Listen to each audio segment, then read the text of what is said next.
Hi guys and welcome back to the Runner Bean podcast. Today I'm joined by Jake Barrowclough, a 2:14 marathon runner, better known as Ran to Japan. Today we talk about his incredible running transformation, the extreme running methods that have taken him to the next level, why he moved to Japan to become a better runner, his journey growing a successful YouTube channel, and of course his favourite Scran to Japan. So before we get started, make sure to like and subscribe wherever you're listening or watching this podcast. Now without further ado, here's my conversation with Ran to Japan.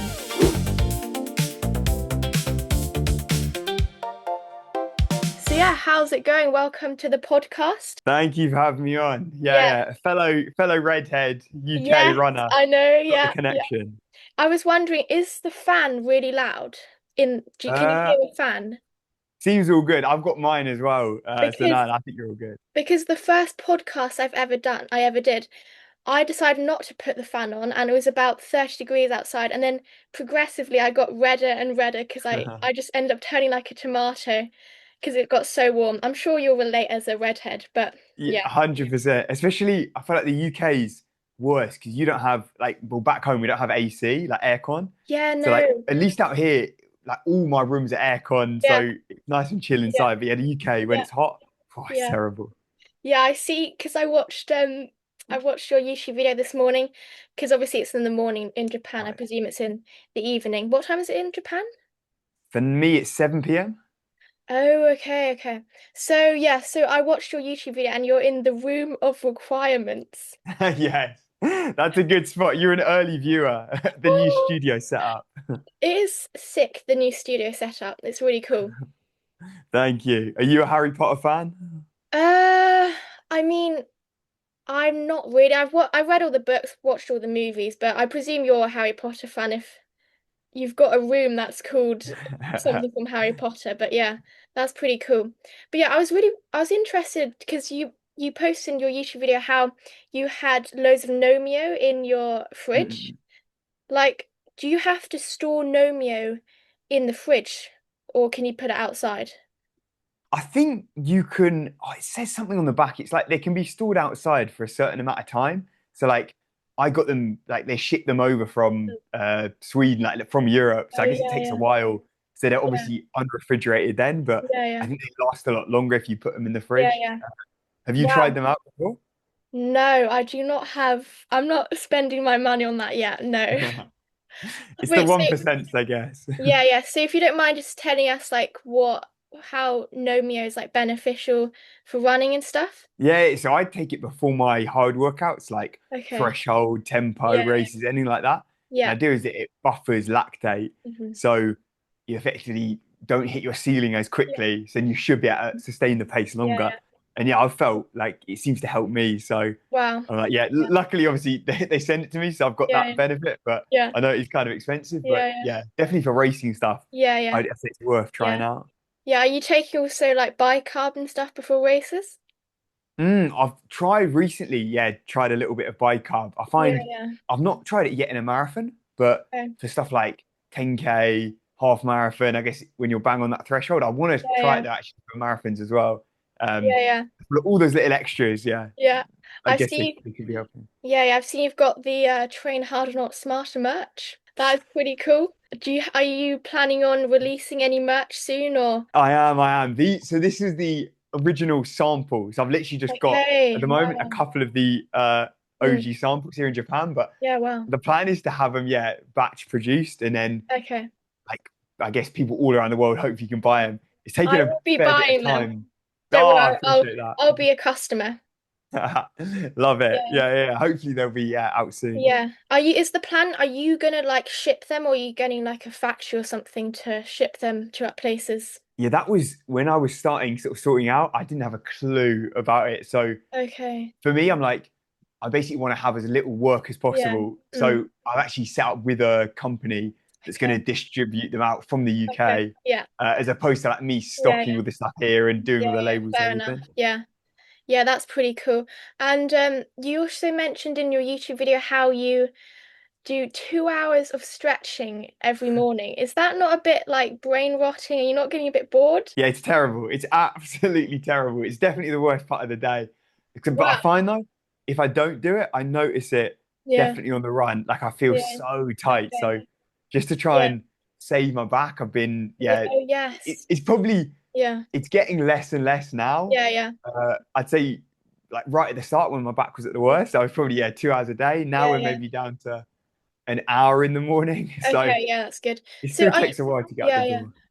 Are you like occupying yourself by watching any YouTube or listening to podcasts? Are you just like complete zoning in and just doing your stretching? Oh, while I'm stretching, I've always got the YouTube playing. That's my classic actually Yeah, yeah. YouTube viewing time. Yeah, yeah. And then Yeah. podcasts I save for the run.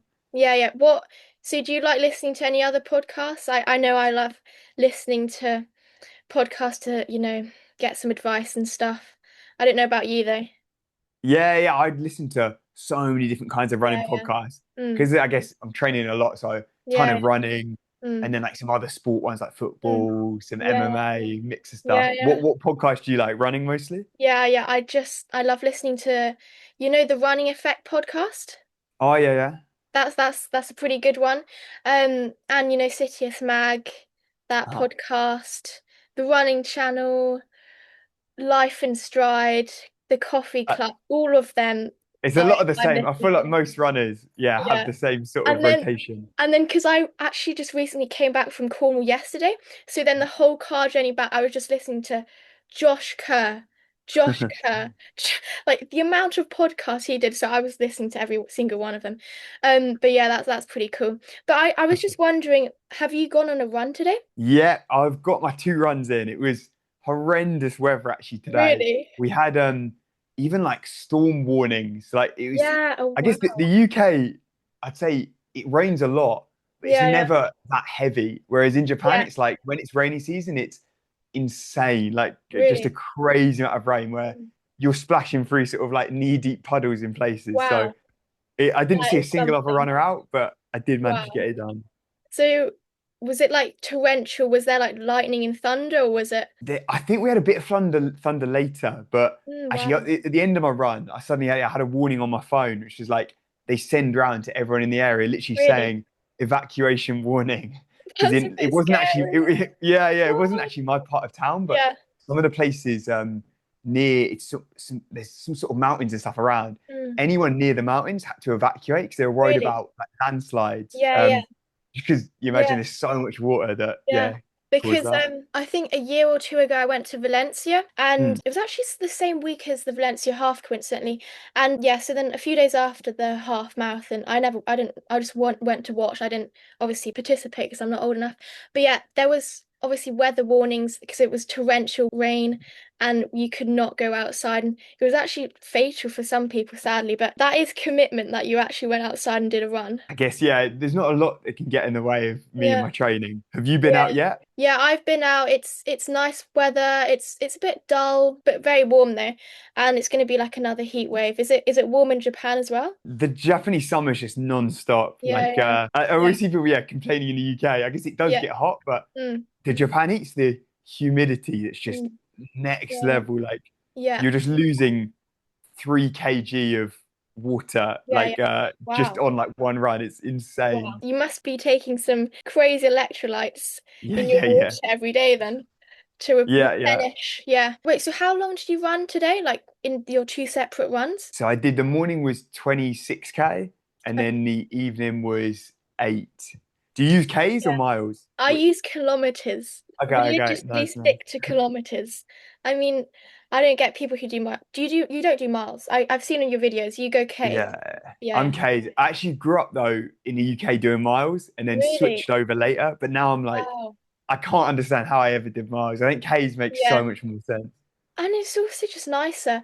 But yeah, if you don't mind just talking through like about a bit about yourself and how you got into the sport. Yeah, yeah. So I guess came up in the UK club scene, Yeah, like yeah, back same. in school and stuff. Yeah, I guess similar to you, yeah, doing cross Mm. country races, track races, Yeah, all of that, yeah, and then kind of had a bit of time out of the yeah. sport from like injuries. I had a bad chest surgery, so I had to Oh, miss a right. lot of Yeah. my Yeah, yeah. teenage years. Was doing MMA as well, mixed Yeah, martial yeah. arts at the same Mm. time as running, Yeah. and it was only at sort of 25 when I decided to go all in on running, see how Yeah, good I yeah. could get, and Mm. that's when I moved back to Japan, Yeah, kickstarted the yeah. channel. And that's Yeah. the Ran to Japan story. Yeah.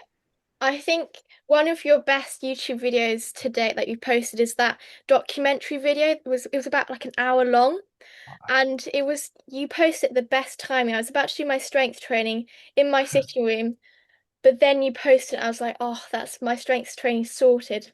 And that was just the best present I could have while doing my strength training.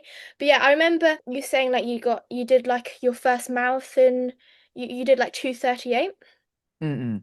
That's it. And that Yeah, yeah. What yeah, over when I was in America, yeah, yeah, and that was sort of after that. I was like, oh, this is actually yeah, pretty fun. Like the training yeah, for it and everything. And yeah, that's what made me think, oh, yeah, I'm actually going to see how good I could get in yeah, running and yeah. commit to it. Yeah, so talk about like so you went to America was it like D2, did you say? It was actually even lower. It was, I Really? guess, not a lot of people even know what this is. It's called NAIA. Okay. So it's not even, they have like D1, D2, Yeah, D3. yeah, yeah. This is like a whole separate thing in Oh, itself. I think the reason I went, the rules are a bit more relaxed on, like in NCAA, it's like yeah. if you have a certain number of years in the UK at uni, Mm. it then reduces your eligibility. And it get Yeah, because I'd stayed a bit longer in the UK, so then yeah, actually the easiest way for me to go out was through this NIA system. yeah, So I yeah. ended up going there, but yeah, it was pretty different to your sort of Yeah, professional setup in a lot of the yeah, D1 stuff that you see on yeah. Instagram. So like how hard is it to get into like D1 compared to like the one you went in the uni you got into? I think D1's getting more and more difficult. I think Yeah. especially they're reducing the roster size recently. So Ah, then there's less and less people can go. So I know yeah, actually when I was at uni in Birmingham, a lot of my friends went to D1. They yeah, were good runners though, very good. mm, yeah, But yeah, I think now it's got harder and harder. But I think it's still, yeah, I don't know the specific times, but I think yeah, depending on what uni you look at and the different options, there's definitely yeah, potential. But is that yeah, something that yeah. you'd think about in the Yeah, future? I wouldn't mind, but I don't think NCAA it's probably not the level I'm at. It's probably just way too hard, but I'm maybe considering something like a bit lower. That should be good. But yeah, if you don't mind just saying, were you like a particularly good runner when you were in the youth stages, or were you just so dedicated that you just got better with your through your training style? I was pretty decent, I guess, at Okay. like under 13, under 15. Okay, I yeah. think my best maybe like 20th at national cross country, Okay. something like that for Yeah, my age group. So like yeah, I was good, but there was definitely yeah, yeah, a lot of runners, especially on the track. I yeah, never qualified for like English schools yeah, or anything. yeah, yeah, I just didn't have the speed. So yeah. then I realized that the longer distance was going to be definitely Mm. suited to me, like the marathons, Yeah, everything. yeah. Your story is crazy. Like you've gone from 2:38 to 2:14, and that's obviously through pretty crazy training. So if you don't mind just like telling the audience like how crazy your training style is. Yeah, yeah. I'd say though, for almost a warning, for preface, I didn't do this till I was a lot older. So actually, I guess Mm. probably people that watch your channel and stuff are younger runners, maybe Yeah, similar age yeah, to you. yeah. So when I was in school and stuff, I was still on very low mileage. I think Okay, I never ran over 100K okay, a week until I was probably like, well, probably like 20 even.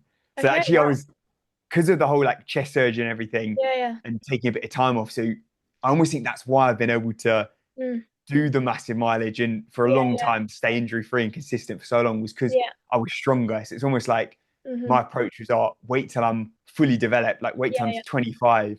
Then yeah. I know I'm going to be strong. I'm going to be more durable as opposed to Yeah, you see a lot of people kind of go crazy with the training when they're younger and yeah, then burn out completely by yeah, yeah, 18. Like actually funny thinking back to when I was saying I was maybe 20th in national cross yeah. country, I'm pretty sure if you look at all those top 20 names, not a Yeah. single one of them ended up turning pro. Really? Yeah, yeah. So Wow. pretty much, from what I can remember, every single person that was in the top 20 as a under 13 never even made it past under 18s, just because I think to be Wow. that good when you're younger, you either need to be just like a complete crazy talent Yeah. or just be training very hard, which then I guess a lot of the Yeah. time leads to burnout, maybe. Yeah. Yeah, that helps put things into perspective, especially because I guess there are lots of maybe young listeners watching this, because obviously the thing is probably not to overdo it and the Mm-mm. the rule is probably patience until you get older. So you did cross country. Did you do any like track? So you mentioned you did track, but like what was your favorite like track distance if you had any? Yeah, I've always hated the track, to be honest. Yeah. But if I was made to do it, I guess the longer the better. Like Mm. something like 800 was my worst nightmare. Yeah, I've same. never been good at eight. Are Absolutely. you similar? Okay, okay. I What distance do you run up to on the track?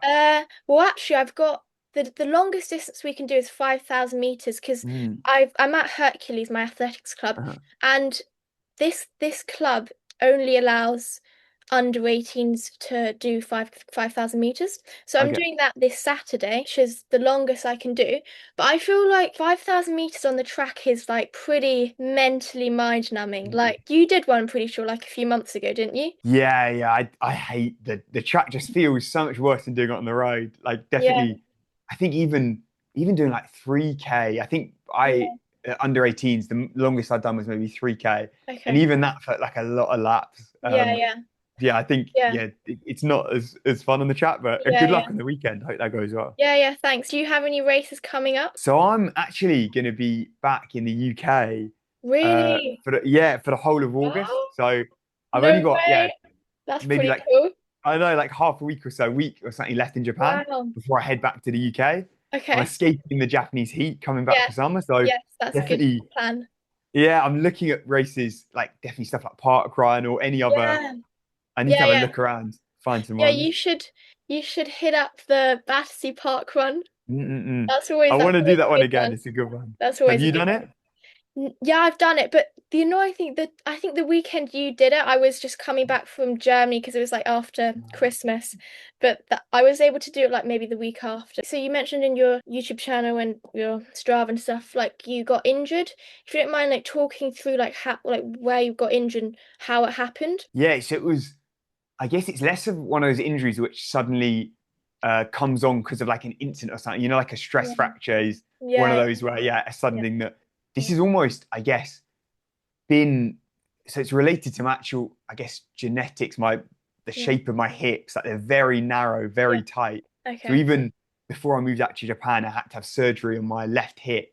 Mm. Um, and was told then actually that the surgeon wasn't sure I'd be able to run again just because my hip Wow. was so there was Wow. so much arthritis, so much damage on Yeah, that yeah, hip already.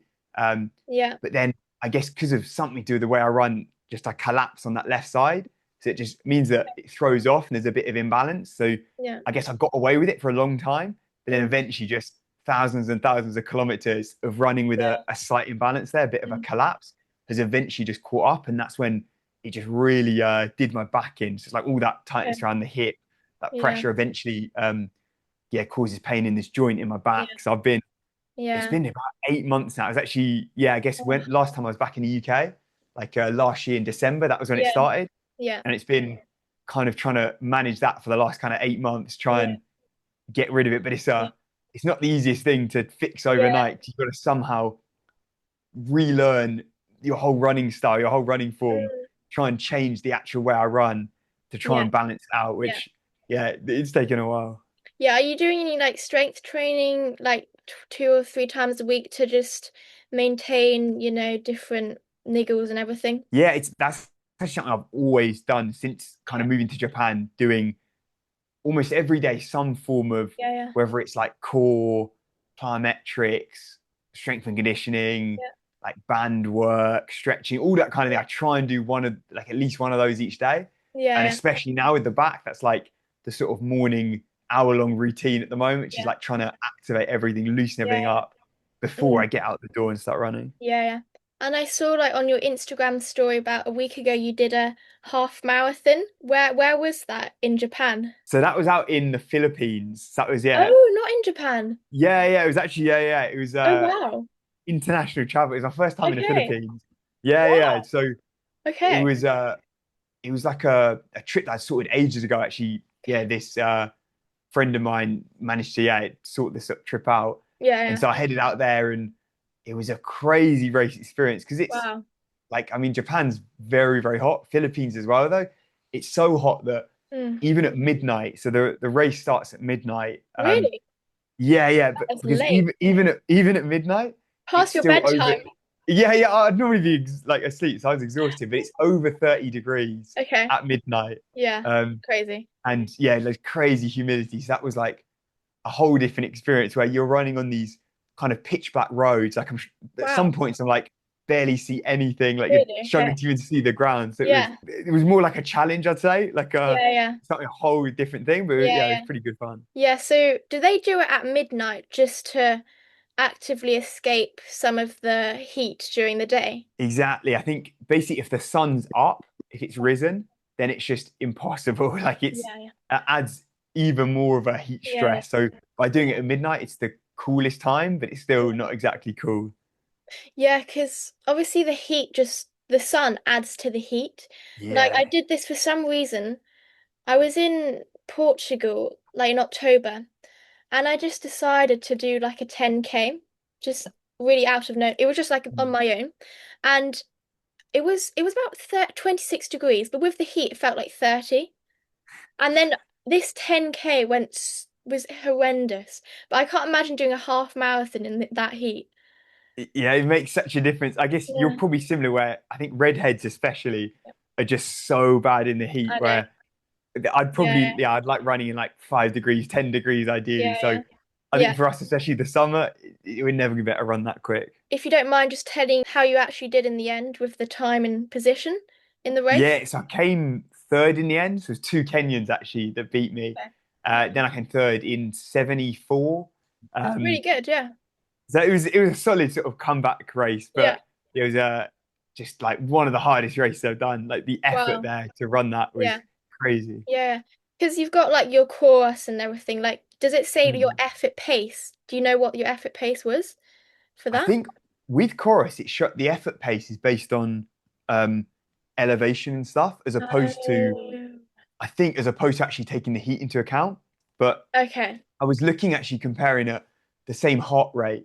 So Yeah. my heart rate running 74 minutes was the same as me in training running 69 for that. So I think it's worth about 5 minutes maybe. Yeah.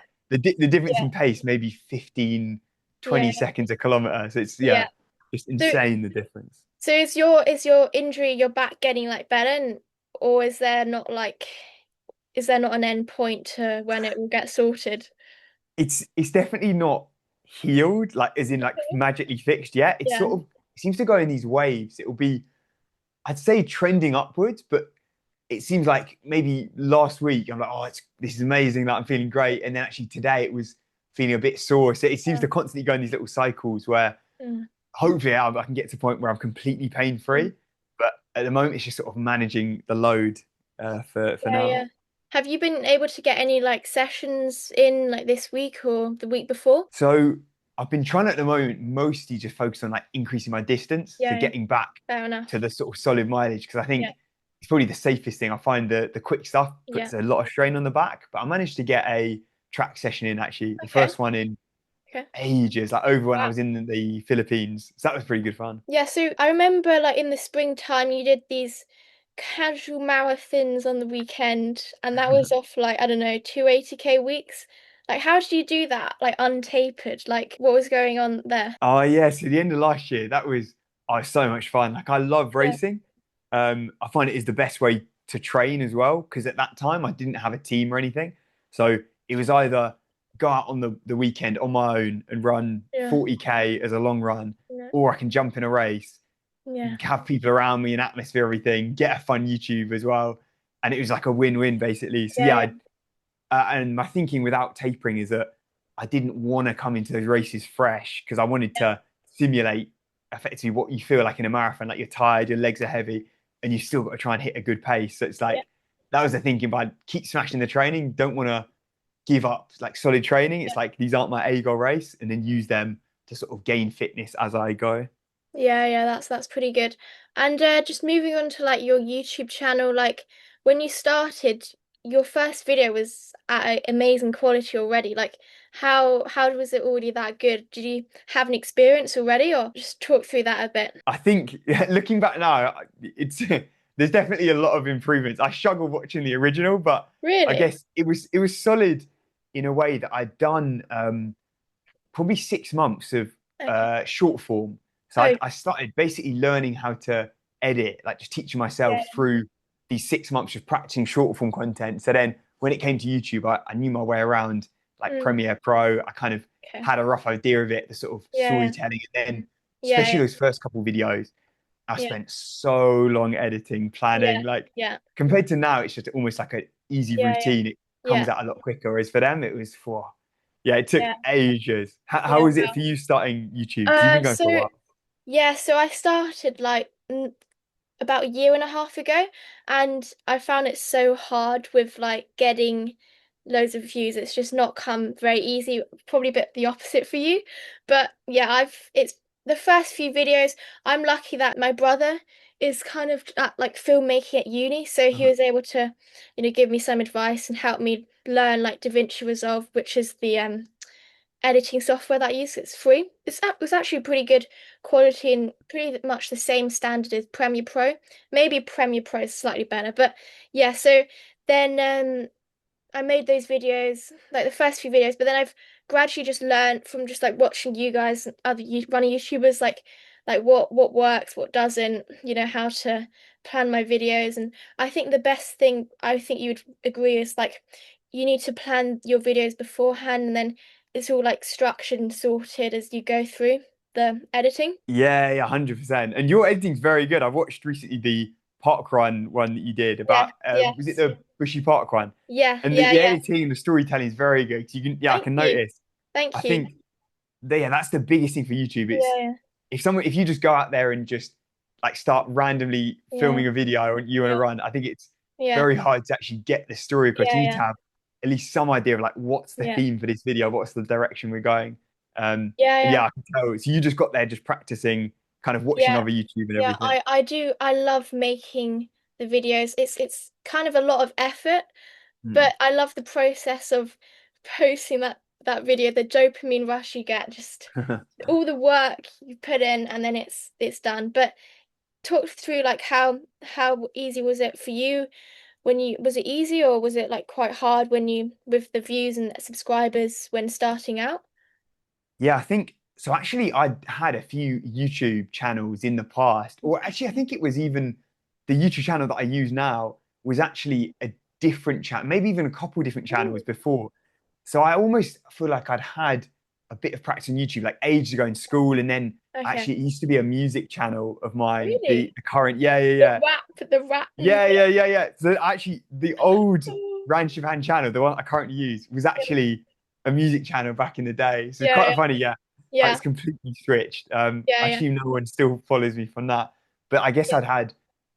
I'd had those times where yeah, I was getting no views, no like, Mm, and it takes a lot of time. And I think I got definitely lucky with the Ran Shavan channel that the first video sort of yeah, popped off. I guess it mm, was the combination maybe of I was the first guy to yeah, make videos in Japan in yeah, English. yeah, And I guess it's quite a interesting story of, yeah, yeah, no yeah, one had really done it before. So I sort of had this no, niche where yeah, that helped me stand out. Because I think it's hard. A lot yeah, of people now getting on YouTube that yeah, it does just take, I think speaking to all the other big YouTubers, I think for them it took way longer, like yeah, years and years of very small growth. And then once it takes yeah, off, it's kind of that yeah, exponential.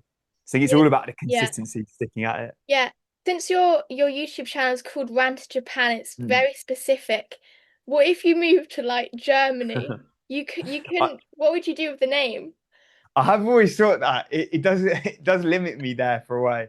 I Yeah, might have to have a second channel, a backup one, yeah, yeah, for yeah, another. But I guess yeah, at least for the foreseeable future, I'm yeah, probably going to be based in Japan, and yeah, then the idea is to yeah, I'd love to do some international races, travel and stuff. So then I yeah, can have my little off series. But yeah, I yeah, guess yeah, the around Japan theme should hopefully stay throughout. yeah, yeah. Is the goal to like live in Japan for quite a long time? I guess I've no idea thinking too far ahead how long I'll be here, Mm. but I'd say at least, especially because I've got this new setup in the countryside. Like, I guess the current video, yeah, I'm showing the new setup and everything. So I'm trying to make this, yeah, Yeah, proper home setup. yeah, Um, and I'd say at least until the next Olympics, so 2028, yeah, so like 2 years minimum. I'd say I'm going to be based here currently, yeah, where I'm in the countryside, just because yeah, I've yeah. got such a good team to train with, Mm. guys that are running that sort of Olympic standard, that Really? level. So then Wow. hopefully, yeah, that will just pull me along. Once I can sort my back out and get back in with them, Yeah. I'm hoping that bumps me Yeah. up. Yeah, just talk through like what running team you're with, and obviously you're sponsored by Brooks, which is a great achievement, and like the Thank you. training. Yeah, yeah.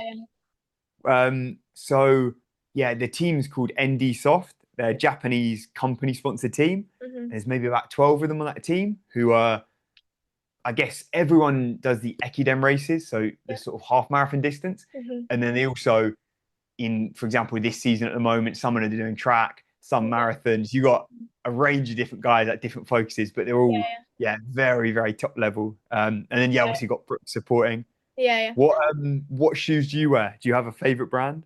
Well, obviously shoes don't come cheap when you're not True, sponsored. true, true. So, I mean, I'm having to save all my pocket money for like the best, reasonably good shoes. Like, for my easy day shoes, I've got Asics Nova Blast 5.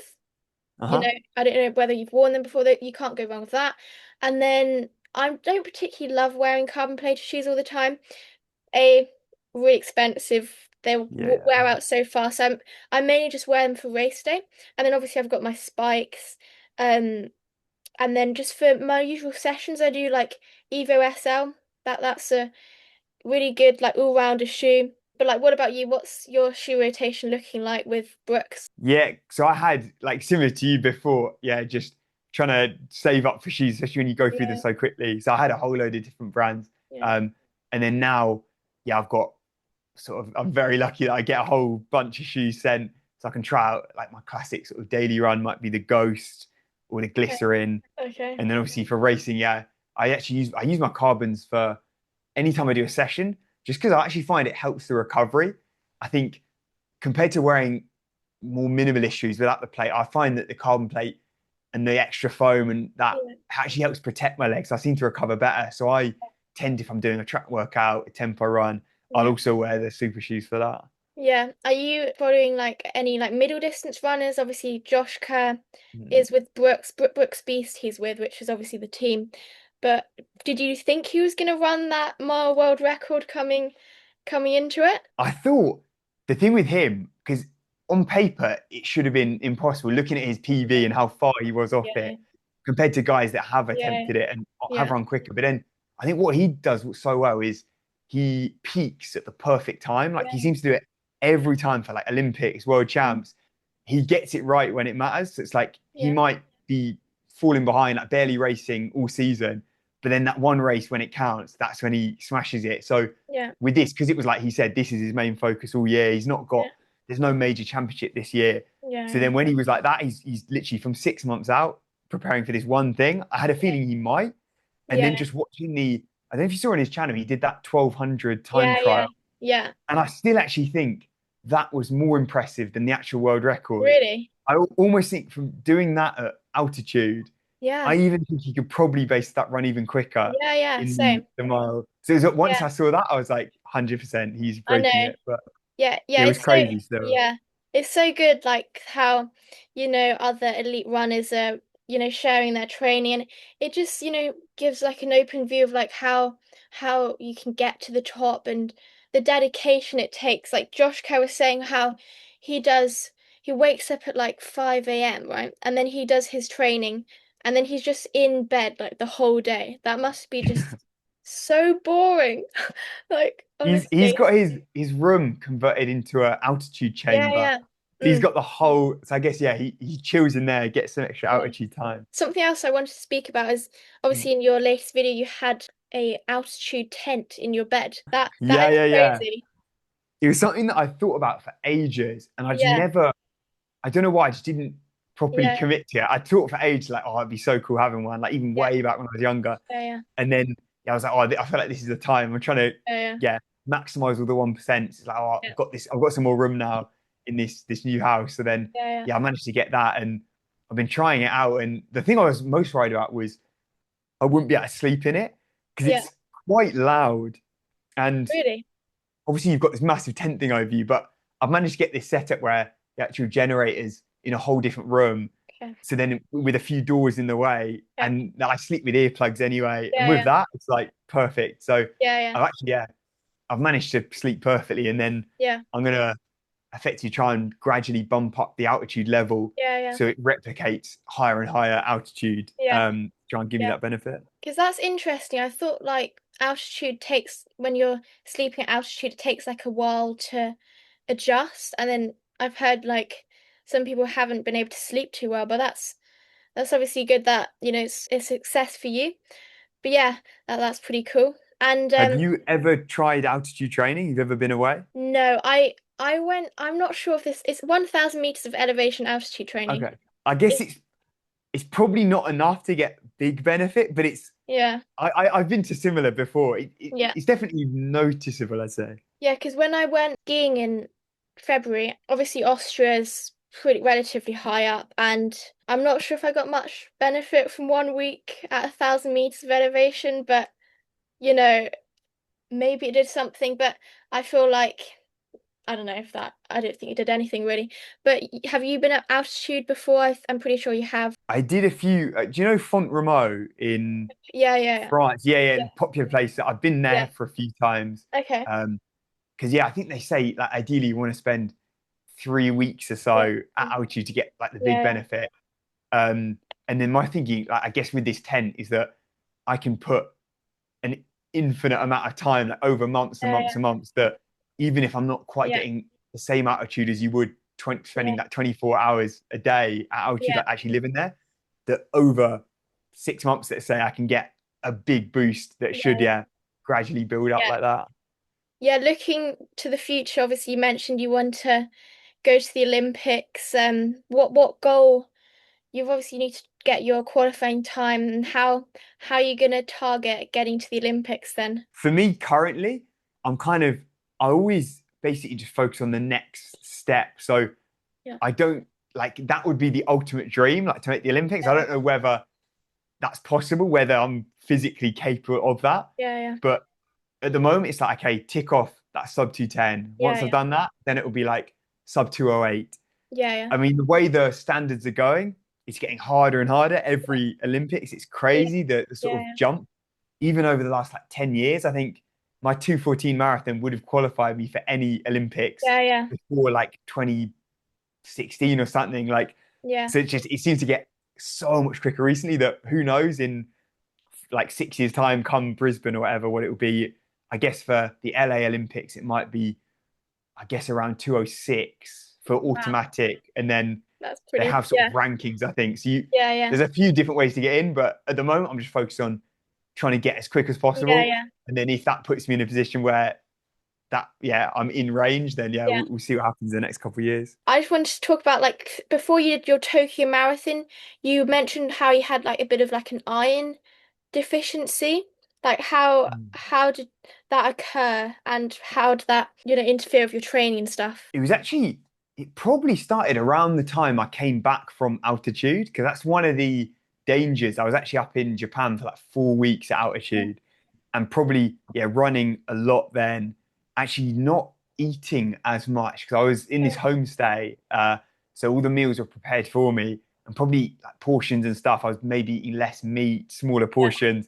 And yeah, it's probably a combination of all those things that might have caused the iron to just yeah, drop down. Um, and so yeah, I think I remember just my like all my running was going terribly. Like I couldn't understand why am I suddenly 10 minutes slower over the half marathon. It made no yeah, sense. And then got this blood test. And it was like, oh, okay, that's why my ferritin's at rock bottoms. Then it was the case of yeah, taking iron supplements and stuff, yeah, bringing it back up. yeah, yeah. And I think actually I need to get it rechecked again soon. Maybe when I'm Okay. back in the UK, I'm going to get Yeah, it yeah, done again. But it's one of them that I've got to yeah monitor like every few months, get it yeah. checked. Yeah, there's no harm like getting a blood test to see if you have any deficiencies. But did you notice through training were you like really struggling to run paces, or what was going on with that? Yeah, it was like I felt like progressively over the couple months, just my racing was getting worse and worse, Yeah, sessions were getting worse. To run the yeah, same pace, I felt like it was just impossible. And then yeah. it got to a point where I was just exhausted, even just walking around. Like it Wow. felt like I could barely keep my eyes open. Like I was just Okay. so tired. Even Okay. yeah, it was like I remember just yeah, literally hurt to just keep my eyes open. I was so exhausted. I was Yeah. like, yeah, this is definitely not normal. There's got to be something up. And that's when I got it Yeah. checked. Yeah, because I mentioned my last video how I was a bit like burnt out. I'm not sure whether that was really intense like track training. You know how it is with the club training system, it's very intense. But I don't know, I don't know if it's burnout or do you think It's it could be so iron or hard to know. Yeah, I think with the yeah, iron and like the fatigue, it could easily be something else that shows in a similar way. But then yeah, it's always worth getting a blood test, yeah, definitely. 'Cause you mm, hear of a lot of, yeah, female athletes, especially. Like I know a lot of people suffer with that. Like when I was at yeah, uni, I remember a lot of girls saying, so I'd say, yeah, there's no harm in just getting a blood yeah, test to yeah. see to make sure.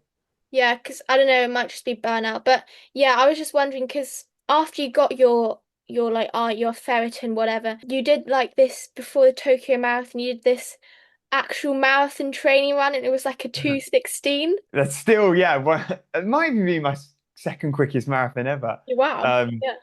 Yeah, that was just in the park, the local park, a Mm. nice cold day. Yeah. And I think, yeah, I was very fit at the time as well, and had a Yeah. couple guys pace me till halfway. And then, Mm. yeah, I felt so good the last 10K that I picked up from maybe Yeah. like 2:18 to sort of run this year, 2:16, which That's then I kind of knew, crazy. oh, okay, I'm in good shape for Tokyo. Yeah, But yeah, yeah. I couldn't believe it myself at the time. Because you said you were doing like a 40K, but Hmm. I was like already thinking, why would you do 40K when you could do 42? And then didn't you pop on an extra 2K?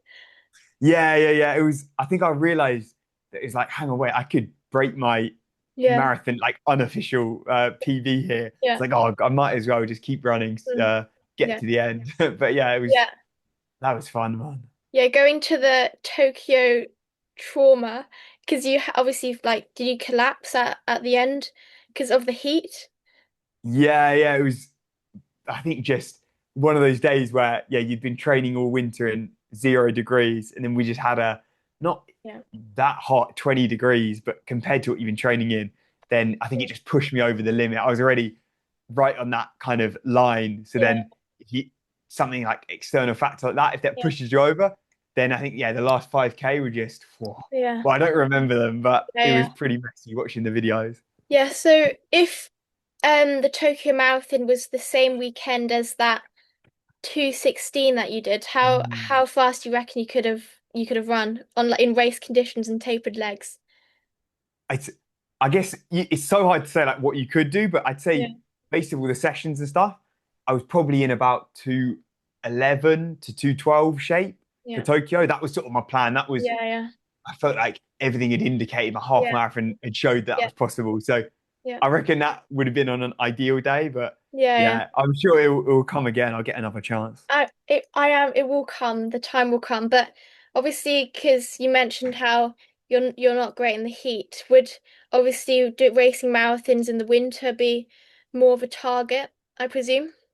Yeah, yeah. There's quite a narrow window, especially in Japan when it is very cold. Like it's Yeah. perfect conditions, maybe through January, February, you can pretty much bank on being Yeah. very good. So Mm. yeah, I'm 100% lining up a quick Yeah, one yeah. in around that time next year, Yeah. and then probably looking at the end of this year as Yeah. well to try and Yeah. get a marathon. To try and because that window's not that long where it's super cold. I want to Yeah. try and squeeze one in. Yeah. Are you planning on doing like any like marathon training runs in the build up or is that not your plan? I've been kind of scheduling my like races and stuff at the moment. There's definitely going to be some like races that I'll Yeah. treat as hard training runs, like full Yeah. marathons that Yeah. I'll do again. I think they're always fun, but Mm. now that I've got this team, uh, I can do. I mean, they'll often do 40K in training at Wow.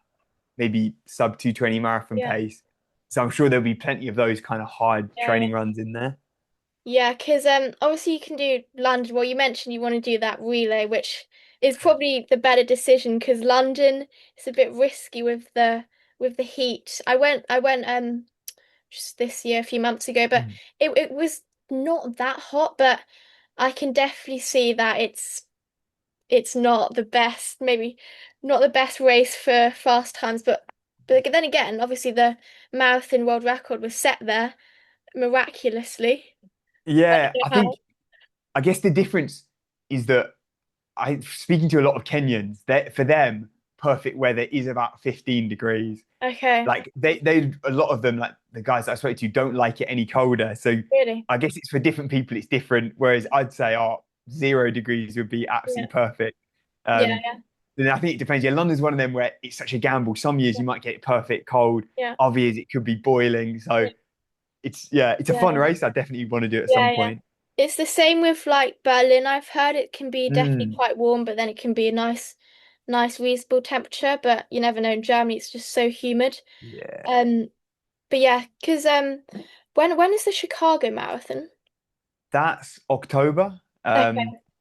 I Okay. think it's especially just with the whole like global warming. Maybe 10 Yeah. years ago, all Yeah. those kind of September, October races were usually fine. But Yeah. it Yeah. seems like nowadays it's more and more likely that Yeah. you can get a 25, 30 Yeah. degree day, Well, which, yeah, obviously cooks you. yeah, I guess like Chicago and other marathons like that are definitely the best for like optimal temperature. But I guess with the Kenyans, they're not racing in like 5, 10 degree weather, Mm. so it'll probably be a bit of a shock to the system going that cold. But I've seen like some good runners like that are gonna do the Chicago Marathon, like loads of Americans like Charles Mm. Hicks. But yeah, that should be good because I think Charles Hicks is like aiming for like the American world record, something like that. Don't know whether Yeah, you've seen yeah. that. Because he ran, I guess, 2:04 at Boston, which Yeah, is like doesn't count for PBs yeah, yeah. because it's like a downhill. But then, yeah, he was in crazy shape. So I'm Yeah. interested. I was very close to entering Chicago, but Okay. because of the back problem, I feel like there's not enough Yeah. time to quite get in Yeah. shape for it. But I was tempted. Yeah. Yeah, I would have liked to do that. Yeah. I'm really hoping like stuff can click and your back isn't going to be so sore in the future. No, thank you. In the future, would you want to try marathons? Are you interested in that? Yes, I'm so inspired when watching your you inspired me to make my own YouTube channel and you also inspired me to definitely try the marathon one day. But when's the best time to actually start? Because I don't want to go too early because obviously there's so much time and I don't want to burn out. When was the best Yeah, I time? definitely there's no rush with it. I'd Yeah, say wait till you've built up through the 10Ks, the halves, yeah, and then I guess marathon. You do see people quite young now yeah, doing marathons, like maybe straight out of uni. yeah, But I say equally, yeah, if you wait till 25, where there's no yeah, rush, you got a running career is so long. You see, yeah, yeah, especially for the marathon, people are still almost running their best at like 40, like 35. yeah, So yeah. you definitely got a long, long time. Yeah, I'm just really confused why the Japanese push the youth so hard. Like, why are they doing half marathons like so young? They're already doing like 150K weeks a week. Mm-mm-mm. Like, isn't that a bit risky, wouldn't you say? I think for them, what's quite unique is because the Hakone Ekiden, so Okay. that's like the University Ekiden race, that's the biggest race in any runner's career. Okay. So it's very unique where it's like Yeah. probably the only place where the most important race, the race that you're going to have the most eyes on you, the most exposure, the biggest prestige is going to be when you're 18 to 21. So it's probably why they're effectively training like pro runners at Yeah. 14 to Yeah. then peak at 20 and then Yeah. effectively retire at 25. So it's a completely different system as Yeah. to Yeah. maybe And with much focus yeah. on like the gradual progression. Is their goal not to like have a long career, I'm guessing? I mean, for them, long would be 30. I'd say 30 is Okay. pretty old for a Japanese run. I don't know many guys reaching 30. Yeah, yeah. I think, Yeah. yeah, the Ekiden is just so big. It's hard to even, Yeah. yeah, comprehend. I mean, it's bigger than any other race on earth Yeah. by so much that That's it's crazy. almost like that's their Olympics. Like you make that, then yeah, there's obviously the corporate leagues and Yeah. stuff, but I think it's hard to ever really get up to Yeah. that peak again. Yeah, so is the Hakon Ekiden, is it more viewed than like the World Cup? Not the World Cup, Okay. but any running race, like Yeah, yeah, any London yeah, Marathon, yeah, Olympic Marathon, something like that. It's not quite a football level, but it's yeah, like yeah. for running, it's massive. Yeah. Yeah, I'm still so annoyed about the World Cup, but anyway, we'll move on.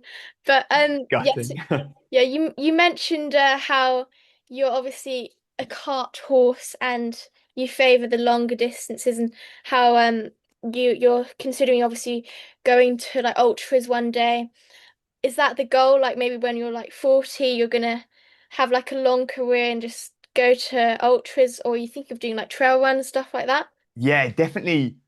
Like I love running, so I'd happily run as long as possible. And I think the best way to extend your career is to do the longer stuff. Like as your Yeah, speed goes, that's kind of the first thing that goes. yeah, Then maybe from 35 or something, or 30, whatever, whether it's alongside my marathons, definitely at some point, I want to definitely try the ultras and then I yeah, guess eventually post marathon career. Yeah. go all in on, yeah, Yeah. whether it's trail, ultra. Mm. I'm Yeah, up for yeah. trying some different events. Yeah, I'm definitely up for that. Do you want to do like any Ironmans? Are you into like triathlon? I don't presume you have. You're biking. I guess I made it clear that I hate the biking Yeah, enough that, yeah, in yeah. swimming, I'd say I hate even more. So Mm. probably not going to be any triathlon soon, Yeah, but yeah.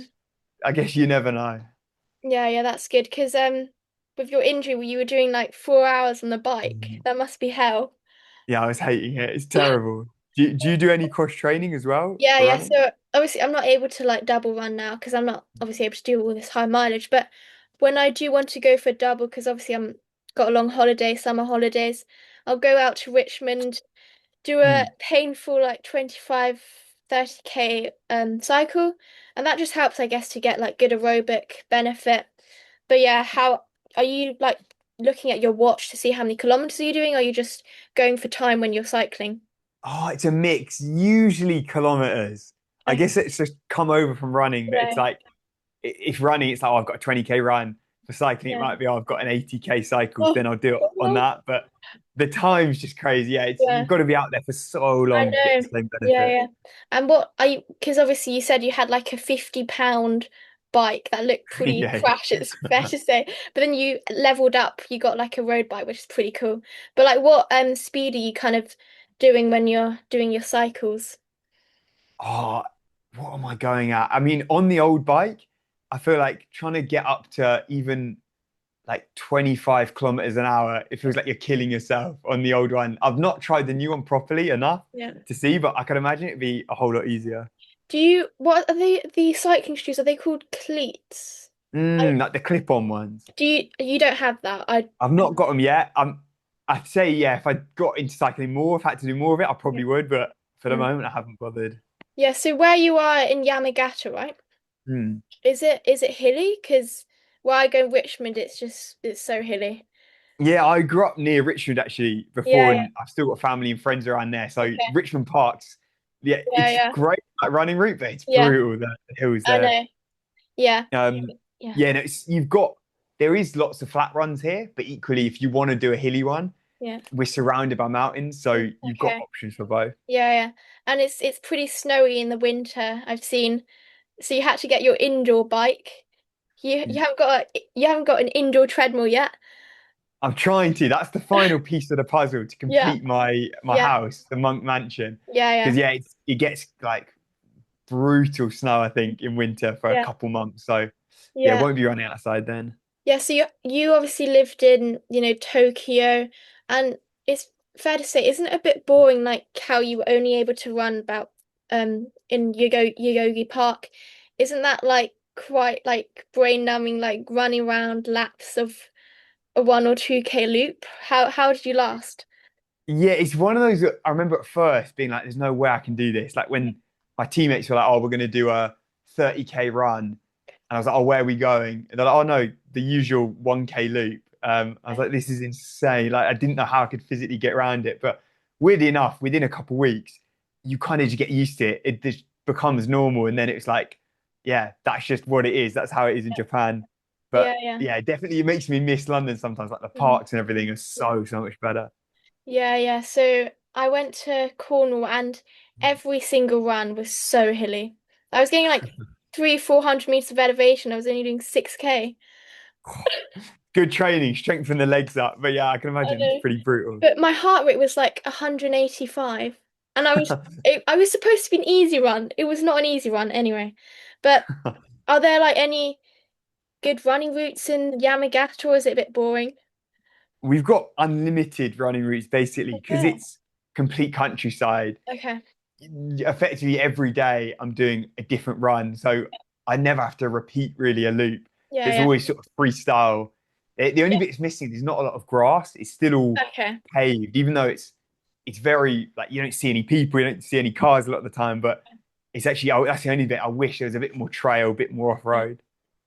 Well, you'll find that in Richmond Park. Yeah, I love it. It's Yeah, so yeah. good.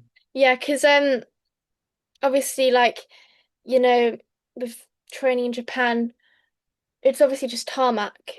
Is that not very good for your legs? I don't know if that's Gonna bash it's your a legs weird one. up It's like that. yeah, it's one that definitely you're told that in the UK. I remember everyone being like, Yeah. you don't run on hard surfaces because you get injured. It's something that we're told, I think, a lot growing up. Like I remember everyone saying it. So I'd always try and get off road. But then since coming here, I've not found like up until this back problem, I hadn't had any injuries from running on concrete. Okay. And weirdly, actually, the Japanese see it as the opposite. They see it as dangerous to run on Okay. trail or off Wow. road because they see it Okay. as like uneven. You could roll an ankle. It's Yeah. and I think as well for the conditioning for road racing, like if you're running a marathon, obviously Yeah. that's going to be on concrete. Yeah. So Yeah. to them, it's like you want to train your legs to handle the impact as Yeah. opposed Yeah. to protect them from Okay. it. So it's like a different way of thinking, Yeah. but I still ideally would like to get a bit of off Yeah. road. Yeah.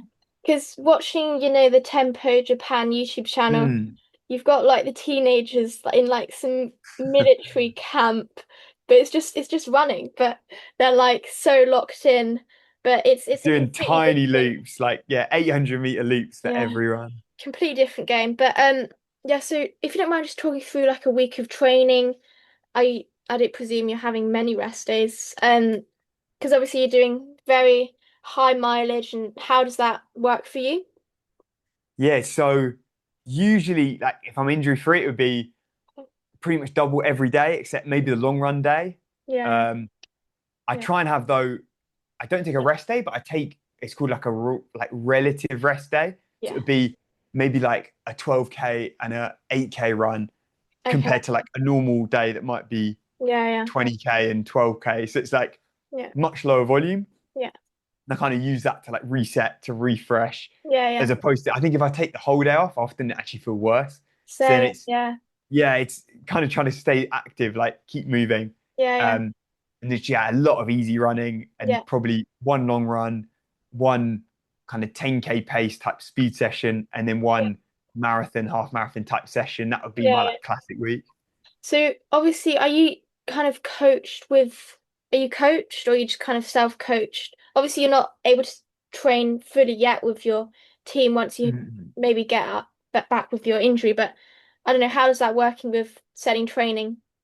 Yeah, so up till now I'd been fully self-coached, but then my plan had all along I'd wanted to get in with the Japanese team, like be coached by the Japanese guys. So then now actually it was annoying just before the back problem like re-happened effectively again a couple months back. I'd just been like coordinating with the coaches to get into their sessions. They were writing out the training plans and everything. Yeah. But then yeah, the idea would be when I come back from the UK in September, then get back into Yeah. training with that coach, like coordinating with the marathon team Okay. and doing the same training as them.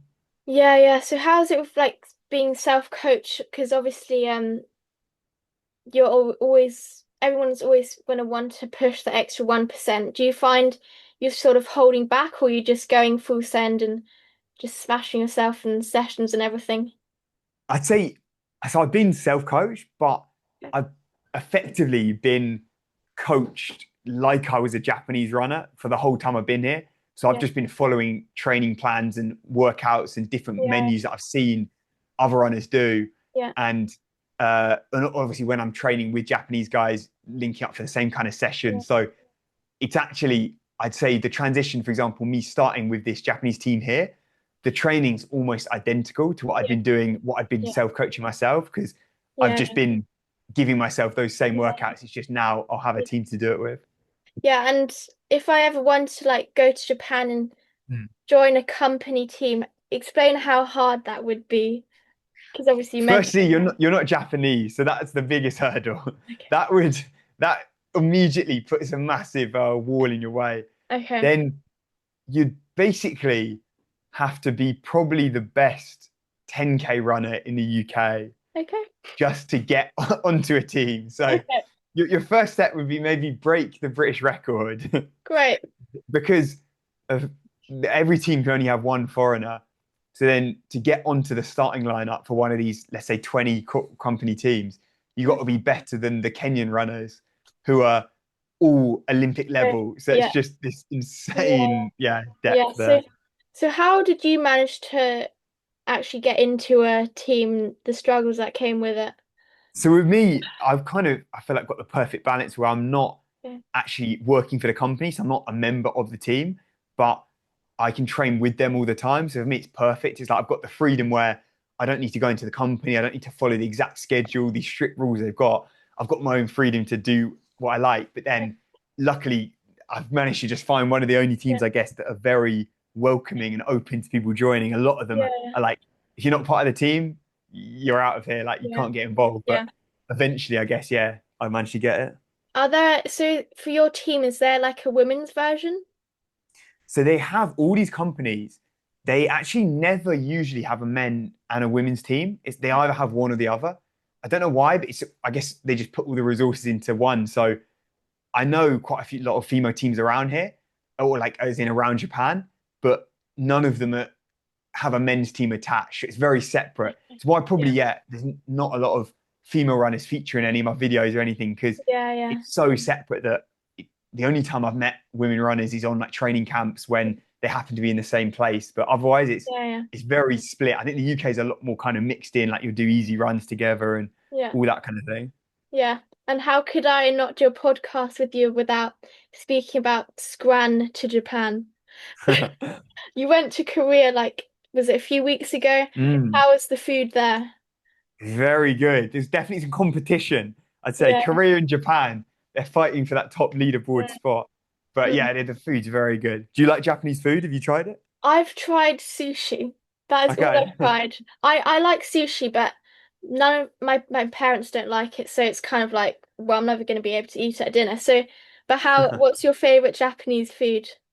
So the one I eat the most, it sounds very weird for British people, but it's super simple, very filling, tastes great, is so hot rice, and then you crack a raw egg into it, mix the egg into the rice, so it like semi-cooks it a bit, Yeah. and then a natto on top, these like Yeah. sticky fermented Mm. beans.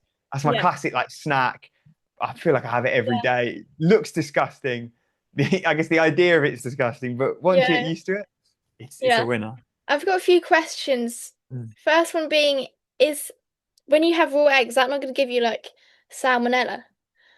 That's what everyone's taught. I Okay. think maybe it's like the eggs are different or something here, how they treat them or something. Because I know, yeah, back in the UK, I have actually tried it. I have eaten raw eggs in the UK. I didn't get ill, but I know, yeah, we're always warned of that. There's nothing like that here. I've never heard of anyone getting ill. So Just, maybe it's just a myth. Who knows? just don't go anywhere near to raw chicken. Yeah, Don't yeah, go yeah, near yeah. it. It's probably a little Yeah. dangerous. So I'm just interested in how obviously you're British and you've come from fish and chips. Isn't how have you exposed yourself to such, adventurous foods and been willing to actually eat that? Do you just like adventurous food or what? Yeah, I think I've always just not been a fussy eater at all. I always just like the challenge. Actually, I guess you'll see next week's video in the Philippines. There were Okay. some crazy foods. Like I say the maddest foods I've ever had. So I guess people have got that to look forward Yeah, to. But yeah. yeah, I think almost the weirder it is, the more I want to try it, the challenge. What it was the weirdest food you've ever eaten? In the Philippines, there was one that's actually there's a lot of weird ones there. You They don't need to had say it if you don't want yeah, to I mean they spoil it. had stuff like chicken intestines, Oh, uh, chicken brain, like chicken oh head. my days. Um, And did you like eat this before your half marathon? I ate it after. Good, good. I played Okay. it safe before, and then I was like, okay, freedom to Yeah. eat whatever. Are you not getting like food poisoning from like eating that? Is that safe? I got away with it. I mean, Okay. maybe it was a little risky, the market Yeah. food, but my thinking is always, I'm just going to eat how the locals eat. So Yeah. Yeah. wherever I go, I'm like, I want to eat the actual foods that they eat. So Yeah. in Korea, it was, what was it there? I even forgot. There was some weird chicken feet. Oh, Yeah, just I'm like, oh, if the locals eat right. that, then it's good for me. Right. Yeah, the locals' food is always better. And if you're going to like some place where all the tourists go, it's never as good. But yeah. So Exactly. what is your favorite like sweet treat in Japan? Oh, recently, what have I been into? Oh, you know what I love? Asahi bowl. Yeah, You I've know, had that. I love, I With the think, especially in fruit. summer, 'cause it's so refreshing. That's been my Yeah, current fix that, yeah, with like, I yeah, guess the sort of frozen, it's sort of like frozen berry type stuff and then yeah. follow the toppings. I thought that was more like put. I think it's Hawaiian, maybe. but Okay. it's quite popular out here. Yeah, I guess you can Yeah. get it anywhere, but that's my Yeah. current one. So if I went to Japan, like what is the go-to meal that you'd recommend me going Mm, for?